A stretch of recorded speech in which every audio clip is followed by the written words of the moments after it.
కొంతమంది ఇలాగ చేశారు బ్రదర్, నాకు కీడు చేశారు, అది ఇది ఆయన చెప్తూ వచ్చిన. నేను అన్నాడు, నీకు కూడా ఆపద కలిగి చేసే సహోదరులు ఉన్నారంటే నాకు ఎక్కువ ఉన్నారు అన్నారు.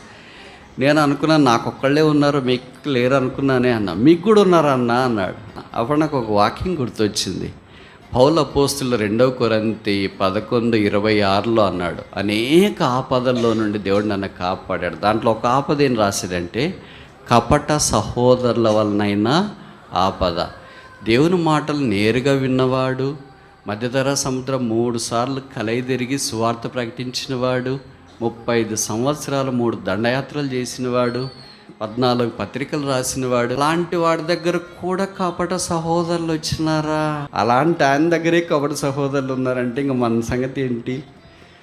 అలాంటి ఆయన ఆశ్చర్యకార్యాలు చూసైనా, భక్తిని చూసైనా ఆ కపట సహోదరులు దూరంగా వెళ్ళలేదు. వాళ్ళు ఆయన ఆపదలో తీసుకొని వచ్చినారు.